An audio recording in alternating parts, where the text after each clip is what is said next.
Student मैं आपका दोस्त अंकित इंडियन पॉलिटी की क्लास में आपका स्वागत करता हूं स्टूडेंट। तो आज हम लोग करने जा रहे हैं पीवाईक्यू सीरीज के फोर्थ क्लास इंडियन पॉलिटी की student.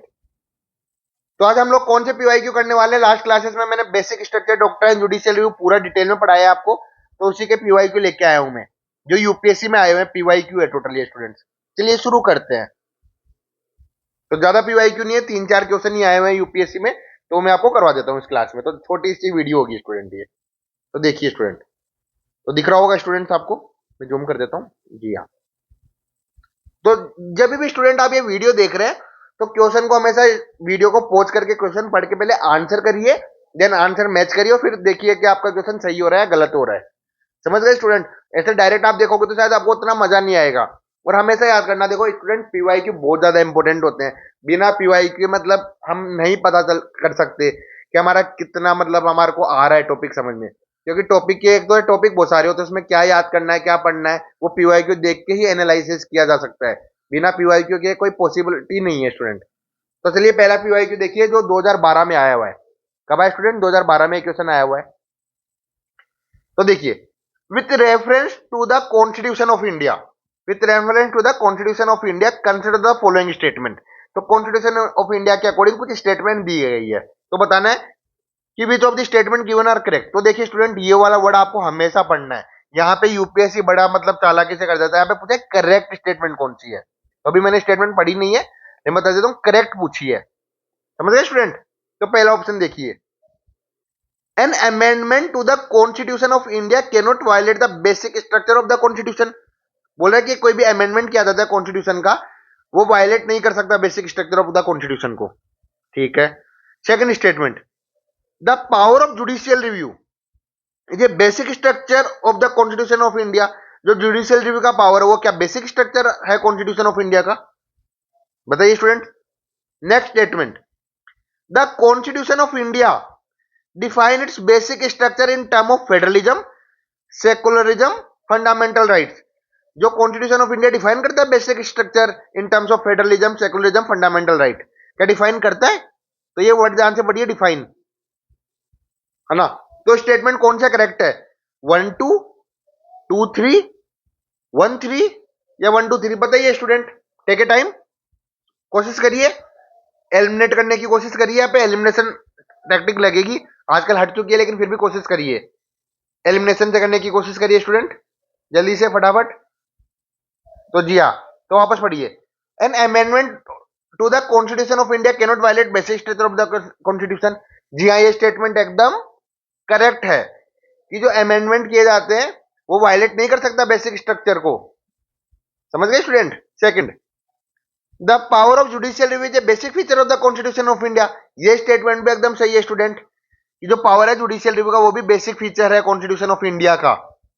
Then next statement, the constitution of India define its basic structure in term of federalism, secularism, fundamental right. तो स्टेटमेंट गलत है स्टूडेंट, क्योंकि डिफाइन नहीं किया बेसिक स्ट्रक्चर को।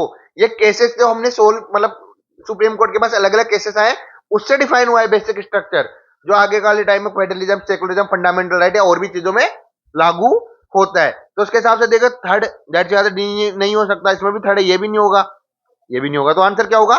1 और 2। तो इससे भी आप आंसर कर सकते थे अगर आपको थर्ड स्टेटमेंट पता था रॉन्ग है। जैसे पहला दूसरा नहीं भी पता तो भी आपको हो सकता था एलिमिनेशन ट्रिक से। किससे हुआ स्टूडेंट? ये एलिमिनेशन, एलिमिनेशन से। ठीक है स्टूडेंट, चलिए next question student, which of the following are included in the basic structure of the constitution of India. इनमें से कौन कौन सा बेसिक स्ट्रक्चर में आता है कॉन्स्टिट्यूशन ऑफ इंडिया में? समझ गए student? Which of the following are included in the basic structure of the constitution. मतलब statement 1 supremacy of the constitution, B judicial review, तीसरी पार्लियामेंट्री सोवरेनिटी। तो 1 और 2, 2 और 3 या 1 और 3 या 1 2 3? बताइए student, take a time, then answer student, check your self, जल्दी से बताइए student. Supremacy of the constitution, judicial review, parliamentary sovereignty. अगर आपको तीनों वर्ड्स का मतलब पता है तो आप इजीली कर देंगे। 2014 में आया हुआ क्वेश्चन स्टूडेंट, यूपीएससी ने 2014 में पूछा था। और अगर आपने मेरे से क्लास पढ़ी है लास्ट वाली बेसिक स्ट्रक्चर की, तो इजीली आप कर सकते हैं क्वेश्चन को। बताइए स्टूडेंट। तो देखिए, तो हमेशा से आपको पता है student, supremacy of the constitution है बेसिक स्ट्रक्चर, कि कॉन्स्टिट्यूशन के ऊपर कोई नहीं है, तो पहला स्टेटमेंट तो ठीक है ना, पहला स्टेटमेंट ठीक है। एक सेकंड स्टूडेंट, जी हाँ। सेकंड, जुडिशियल रिव्यू, तो जुडिशियल रिव्यू तो हमने बताया बेसिक स्ट्रक्चर में आता है कि कोई भी केस होगा तो जुडिशियल चेक कर सकती है उसको, मतलब सुप्रीम कोर्ट चेक कर सकता है कि ये बेसिक स्ट्रक्चर को तो डिस्ट्रॉय नहीं कर रहा कहीं, तो जुडिशियल रिव्यू भी राइट है। पार्लियामेंट्री सोवरेनिटी क्या होती है? पार्लियामेंट्री सोवरेनिटी मतलब होता है स्टूडेंट कि पार्लियामेंट अपनी मर्जी से कुछ भी कर सकती है, मतलब उनके पास पूरी सुप्रीम पावर है।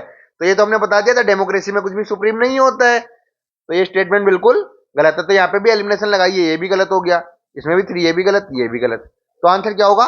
1 and 2 ओनली, 1 and 2 ओनली। इसमें कौन सी ट्रिक लग रही है? इसमें भी एलिमिनेशन ट्रिक लग रही है स्टूडेंट। कौन सी लग रही है? एलिमिनेशन ट्रिक लग रही है। समझ गए स्टूडेंट? होप सो ये क्वेश्चन भी आपका सही हुआ होगा स्टूडेंट।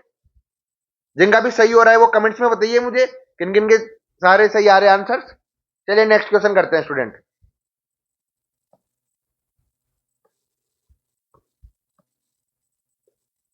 ठीक है, दिख रहा होगा स्टूडेंट आपको।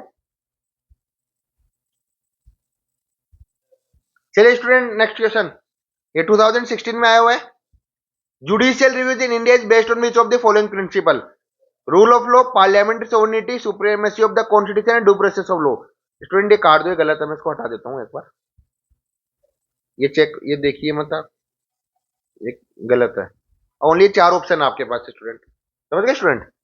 तो देखिए, judicial reviews in India based on which of the following principles? Rule of law, parliamentary sovereignty, supremacy of the constitution और ड्यू प्रोसेस ऑफ लॉ। बताइए स्टूडेंट, फटाफट से बताइए, आई एम वेटिंग स्टूडेंट, बताइए। तो जी हाँ, इसका आंसर क्या होगा? Rule of law? जी नहीं, रूल ऑफ लॉ को मैं आपको फंडामेंटल राइट्स में पढ़ाऊंगा, तो ये भी आंसर नहीं है। पार्लियामेंट्री सोवरेनिटी अभी मैंने आपको सेकंड क्वेश्चन में बताई थी, वो भी गलत है। ड्यू प्रोसेस ऑफ लॉ, ये भी हम आगे पढ़ेंगे, तो इसमें तो यही है, supremacy of the constitution. Hope so ये क्वेश्चन आपको समझ में आ गया होगा स्टूडेंट, समझ गए स्टूडेंट? चलिए लास्ट क्वेश्चन में चलते हैं स्टूडेंट, फिर वीडियो खत्म करेंगे अपन। चलिए, ये 2022 में आया हुआ है। With reference to the judicial review in India, इससे रेफरेंस ले रहे हैं, judicial review in India, consider the following statement. Judicial review is exercise by both the supreme court and high court. Judicial review supreme court और high court दोनों कर सकते हैं। Judicial review ensure that law passed by the legislator do not violate the constitution. Judicial review ensure करता है कि जो भी कानून पास हो रहा है लेजिस्लेचर से, वो कॉन्स्टिट्यूशन को वायलेट नहीं कर रहा है। Which of the following statement are correct पूछा है स्टूडेंट, ये वर्ड याद रखना, करेक्ट पूछा है। क्या पूछा है? करेक्ट। तो 1 only, 2 only, both 1 and 2 and neither 1 and nor 2। बताइए स्टूडेंट, फटाफट से बताइए स्टूडेंट, बताइए स्टूडेंट क्या आंसर होगा इसका। वेटिंग स्टूडेंट, जल्दी से बताइए। विच of the following statement given correct? तो देखिए, judicial review exercise by both the supreme court and high court, बिल्कुल सही है। क्या आप जानते हो जुडिशियल रिव्यू चेक हो सकता है सुप्रीम कोर्ट और हाई कोर्ट के द्वारा, तो पहले स्टेटमेंट ठीक है। जुडिशियल रिव्यू एंश्योर करता है कि लेजिस्लेचर वायलेट ना करे कॉन्स्टिट्यूशन को, ये बेसिक स्ट्रक्चर का पार्ट है, तो ये स्टेटमेंट भी ठीक है। तो आंसर क्या होगा स्टूडेंट? Both 1 and 2। तो अब स्टूडेंट ये चारों क्वेश्चन करने में मजा आएंगे, ये यूपीएससी ने पूछे हुए क्वेश्चन मैंने आपको करवाए हैं, है ना। तो लास्ट क्लासेस में मैंने आपको लगभग पूरा बेसिक स्ट्रक्चर डॉक्टर, पहले वो क्लास लीजिए, देन एमसीक्यू करिए, आपको मजा आएगा। इसी कनेक्टिविटी के साथ पढ़ते रहेंगे, और आने वाली क्लासेस में मैं फंडामेंटल राइट लेके आ रहा हूँ, जो बहुत इंपॉर्टेंट है यूपीएससी परस्पेक्टिव से। अगर स्टूडेंट आपको ये नोट्स चाहिए अगर, तो आप टेलीग्राम पे मेरे से जुड़ सकते हैं, वहां पे नोट्स भी दूंगा, डाउट्स भी क्लियर कर दूंगा मैं आपके, है ना। टेलीग्राम का लिंक आपको मिल जाएगा कहाँ पे? डिस्क्रिप्शन में मिल जाएगा स्टूडेंट, वहां पे पिन किया हुआ है मैंने। उसके अलावा कमेंट्स में डाउट्स पूछ सकते हैं आप मेरे से, कमेंट करते रहिए स्टूडेंट। लाइक शेयर करना मत भूलिए, और चैनल को सब्सक्राइब भी करिए, सबसे इंपॉर्टेंट है स्टूडेंट, सब्सक्राइब करना मत भूलिए। Thank you.